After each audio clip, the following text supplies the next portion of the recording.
Case 2 ആണ്. Structure of cyclic ഗ്രൂപ്പ്സിൻ്റെ ബാക്കിയാണ് case 2 ആണുള്ളത്. അപ്പോൾ ഇത് നമ്മൾ പറഞ്ഞുകൊണ്ടിരുന്നത് ഏതെങ്കിലും ഒരിടത്ത് വെച്ച് ഐഡൻറ്റിറ്റി കിട്ടുന്നു. നമ്മൾ എയുടെ പവർ എടുക്കുമ്പോൾ എന്തായിരുന്നു സൈക്ലിക് ഗ്രൂപ്പിൻ്റെ ജനറേറ്ററാണ്. എല്ലാ എലമെൻസിനെയും ഈ എയുടെ പവറായിട്ടാണ് നമ്മൾ എഴുതുന്നത്. അങ്ങനെ പവറായിട്ട് എടുത്തെടുത്ത് പോകുമ്പം ഒരിടത്ത് വെച്ച് നമുക്ക് എന്ത് സംഭവിക്കുന്നു, ഒരിടത്ത് വെച്ച് നമുക്കത് ഐഡൻറ്റിറ്റി ആവുന്ന കേസാണ്.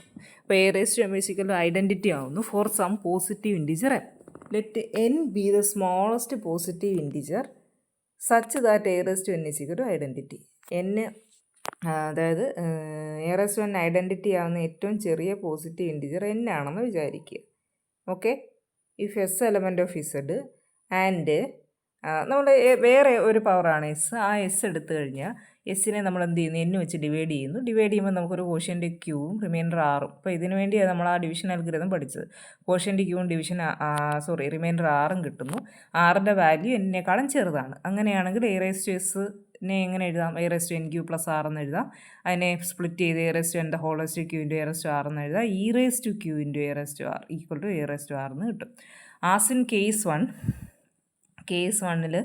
നമ്മൾ പറഞ്ഞതുപോലെ ഇപ്പം എന്നിൽ താഴെയുള്ള രണ്ട് പവർ കെയും വെച്ചു എടുത്തു. എന്നിൽ താഴെയുള്ള രണ്ട് പവറുകൾ ഈക്വൽ ആണെങ്കിൽ എന്ത് സംഭവിക്കും? A raise to H equal to A raise to K ആയിക്കഴിഞ്ഞാൽ കെ ഇപ്പുറത്ത് കൊണ്ടുവരുമ്പോൾ A raise to H minus K എന്ന് പറയുന്നത് നമുക്ക് ഐഡൻറ്റിറ്റി ആണെന്ന് കിട്ടും. And 0 less than H minus K less than N ആണ്. എച്ചും കെയും ലെസ് ദാൻ എൻ ആണെങ്കിൽ H minus K less than N ആണ്. Contradicting our choice of N.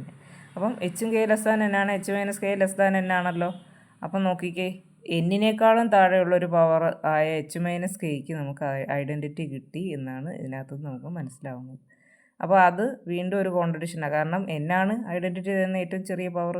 അപ്പോൾ എന്നിൽ താഴെയുള്ളൊരു പവറിന് അതൊരിക്കലും എന്താവത്തില്ല, ഐഡൻറ്റിറ്റി ആവത്തില്ല. അപ്പോൾ 0 less than H minus K less than contradicting our choice of N. Thus the elements. അപ്പോൾ നമുക്ക് A raise to 0 equal to identity A square A cube etcetera A raise to n-1 വരെ എന്ത് കിട്ടും? അതെല്ലാം distinct. ഇപ്പം നമ്മൾ എന്താ prove ചെയ്തത്? എന്നിൽ താഴെയുള്ള രണ്ട് പവറുകൾ ഈക്വൽ ആവത്തില്ല. അപ്പം എ റേസ് ടു n ഐഡൻറ്റിറ്റിയാണ്, അതിൽ താഴെയുള്ള ഒരു പവറും ഈക്വൽ ആവത്തില്ല. നമുക്ക് കോൺട്രഡിക്ഷൻ കിട്ടും. Are all distinct and comprise all elements of G. അപ്പോൾ ഈ എഴുതിയിരിക്കുന്ന ഇത്രയും എലമെൻറ്റ്സ് ഏതൊക്കെയുണ്ട്? n എലമെൻറ്റ്സ് ഉണ്ട്. എ സ്ക്വയർ എ ക്യൂബ്, അങ്ങനെ എ റേസ് ടു n-1, അടുത്ത എ റേസ് ടു n അഥവാ എ റേസ് ടു 0 എന്ന് പറയുന്നത് എന്ത് കിട്ടും? ഐഡൻറ്റിറ്റി കിട്ടും. ഇത്രയും എണ്ണം ഡിസ്റ്റിങ്ക്റ്റ് എലമെൻറ്റ്സ് ആണ് ജിയിൽ, n എലമെൻറ്റ്സ് ആണ് ജിയിലുള്ളത്. ഇനി നമ്മളൊരു മാപ്പ് ഡിഫൈൻ ചെയ്യാണ്. സൈ ഫ്രം ജിയിൽ നിന്നും ഇസഡനിലേക്ക് നമ്മൾ ഡിഫൈൻ ചെയ്യാണ്. Psi of A raise to I is equal to I for I is equal to 0, 1 to up to n-1. അങ്ങനെ ഡിഫൈൻ ചെയ്ത് കഴിഞ്ഞാൽ അത് വെൽ ഡിഫൈൻഡ് ആണ്. കാരണം n-1 വരെയുള്ള വാല്യൂസാണ് നമ്മൾ ഐക്ക് കൊടുത്തിരിക്കുന്നത്. അപ്പോൾ നമ്മൾ പറഞ്ഞിരിക്കുന്നത് എന്താ? എന്നിൽ താഴെയുള്ളതിനെല്ലാം ഓരോ പവറിനും കറസ്പോണ്ടിങ് ആയിട്ട് വ്യത്യസ്തങ്ങളായ എലമെൻറ്റാണ് കിട്ടുന്നത്. അല്ലെങ്കിൽ നമ്മൾ കോൺട്രഡിക്ഷനിലെത്തിയല്ലോ. A raise to H A raise to കെയും ഐഡൻറ്റിറ്റി ഈക്വൽ ആയാൽ A raise to H minus K identity ആവും. എന്നിനേക്കാളും താഴെയുള്ള പവറാണ് എച്ച് മൈനസ് കെ, അത് ഐഡൻറ്റിറ്റി ആയി കഴിഞ്ഞാൽ അതൊരു കോൺട്രഡിക്ഷൻ ആവും എന്നെല്ലാം നമ്മൾ പറഞ്ഞു. അപ്പോൾ എ റേസ് ടു ഐ എന്ന് പറയുന്നത് ഐയിലേക്ക് മാപ്പ് ചെയ്ത് കഴിഞ്ഞാൽ ഓരോ ഐക്കും കറസ്പോണ്ടിങ് ആയിട്ട് നമുക്ക് ഡിസ്റ്റിങ്ക്റ്റ് ആയിട്ട് കിട്ടും. ഐയുടെ വാല്യൂ 0 മുതൽ n-1 വരെയാണ്. അപ്പോൾ ഇതെന്ന് പറയുന്നത് വെൽ ഡിഫൈൻഡ് ആണ്. കാരണം ഓരോ ഐക്കും കറസ്പോണ്ടിങ് ആയിട്ട് നമുക്ക് ഐ ഡിഫറൻ്റ് ആണെങ്കിൽ ഡിഫറൻ്റ് ആയിട്ടുള്ളത് കിട്ടും.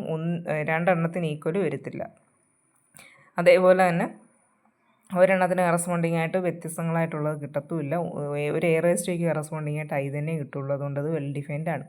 1 ആണ്. അതേപോലെ ഒരു ഐ എടുത്താൽ corresponding A raise to I ഉണ്ട്, അതുകൊണ്ട് അത് 1 ആണ്.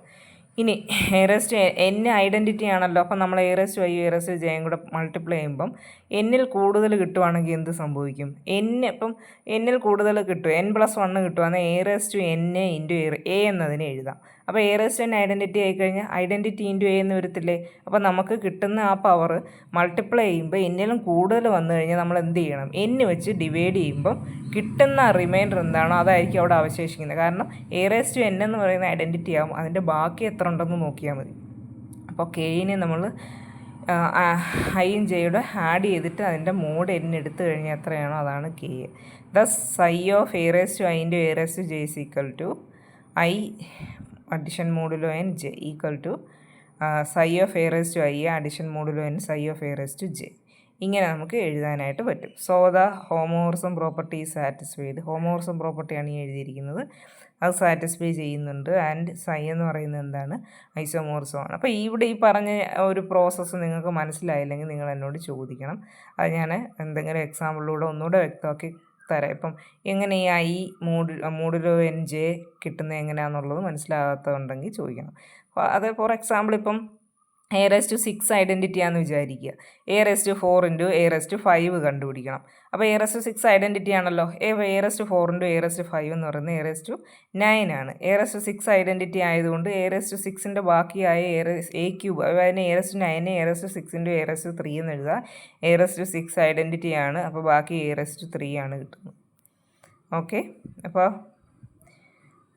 ഇങ്ങനെ കിട്ടും. ദസ് ഇത് the homomorphism property satisfied and psi is an isomorphism. അപ്പോൾ ഇത് ഹോമോർസം പ്രോപ്പർട്ടിയാണ്. നമുക്ക് ഹോമോർസം 1 1 കൊണ്ടുപോയി അതെന്തായി ഐസോമോർസമായി.